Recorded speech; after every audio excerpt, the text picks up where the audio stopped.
Historia rodziny Mecnarowskich, wycieczka genealogiczna. Zapraszamy do wysłuchania opowieści, której scenariusz napisało samo życie, a o jej bohaterach nie wolno nam zapomnieć.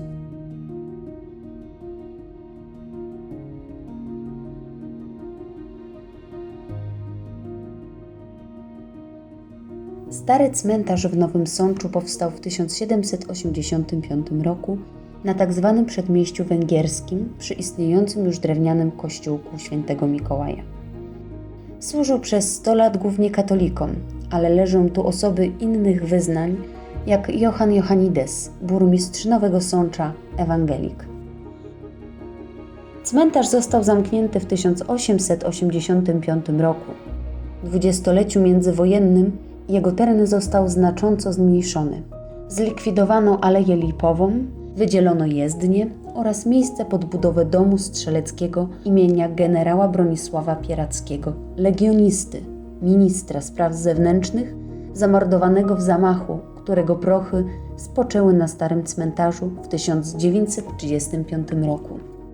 Wokół jego mauzoleum po II wojnie światowej utworzono cmentarz ofiar nazistowskich z pomnikiem tzw. sądeckiej piety autorstwa Janiny Reichert Todt i jej męża Fryderyka Todt. Wśród niewielu zachowanych starych nagrobków znajduje się pomnik małżonków Joanny i Józefa Mecnarowskich. Kim byli owi ludzie? Odpowiedź dziś znajdziemy głównie w dokumentach archiwalnych, aktach metrykalnych i źródłach pamiętnikarskich. Józef był synem Franciszka i Karoliny. Urodził się 22 marca 1808 roku. Pochowana z nim Joanna była jego drugą żoną po przedwcześnie zmarłej Annie Szafrańskiej. Joanna z domu Piątkowska, córka Jakuba i Tekli z Gierskich, była ponad 10 lat młodsza od swojego męża. Zachowały się spisane wspomnienia Jana Sitkowskiego z Limanowej, który jako uczeń CK Gimnazjum w Nowym Sączu wynajmował stację w domu Mecnarowskich. Pisze on: Józef i Joanna Mecnarowscy posiadali 2 domy za kościołem Farnym i folwark na Grodzkiem.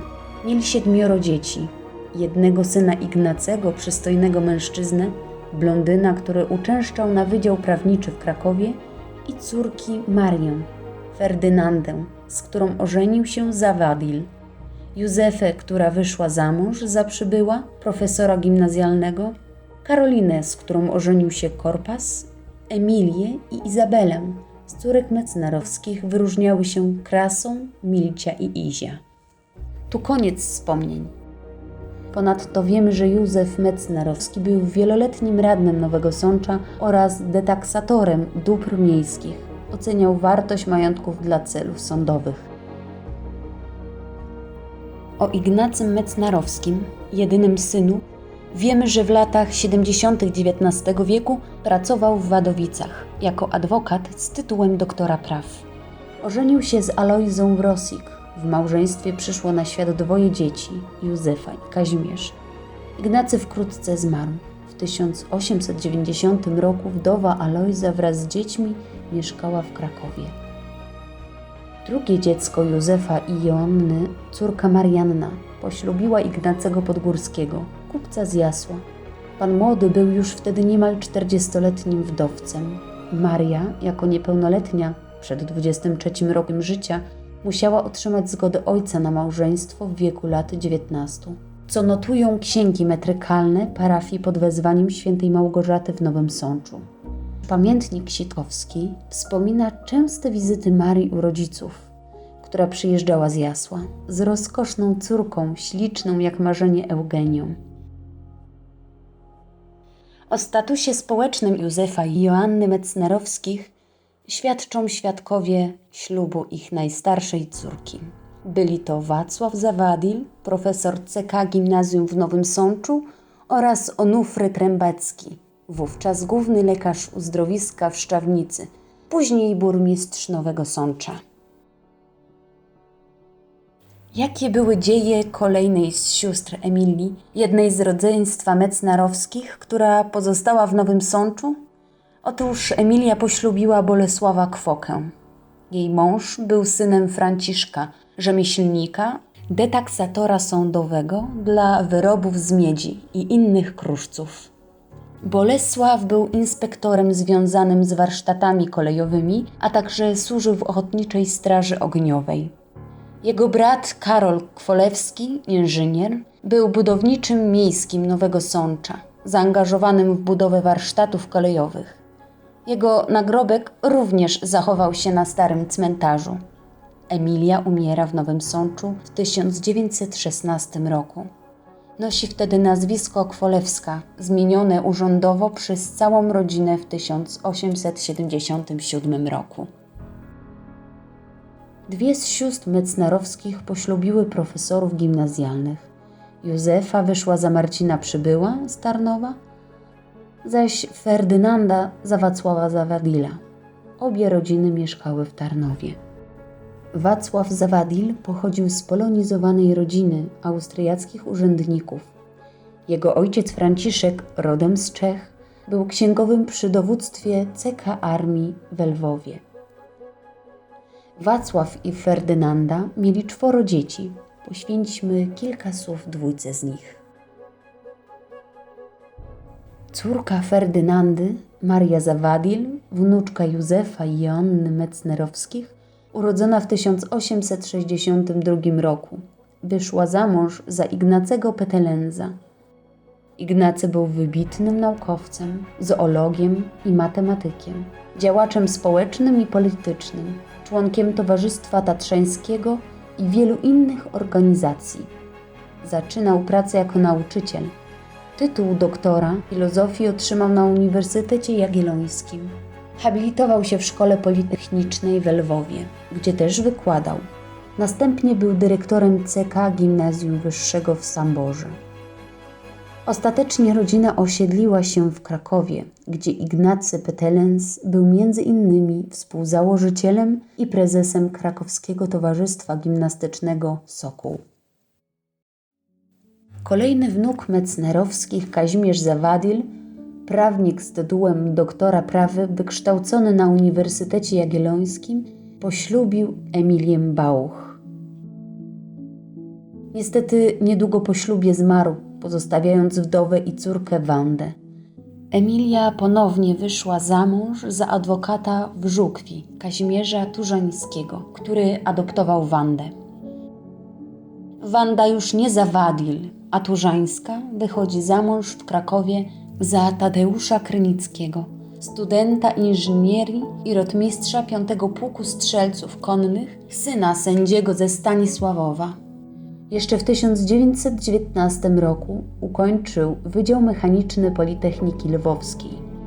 Tadeusz Krynicki za zasługi w bojach koło Lwowa w 1919 i 1920 roku został odznaczony Krzyżem Srebrnym Virtuti Militari. W 1926 roku na świat przyszła ich jedyna córka Iwona Barbara. W końcu lat 20. rodzina osiedliła się w Mościcach pod Tarnowem, przy powstającej państwowej fabryce związków azotowych. Tutaj rozpoczyna się burzliwa historia miłosna Wandy Krynickiej oraz księcia Romana Sanguszki, właściciela pałacu w Gumniskach i innych posiadłości.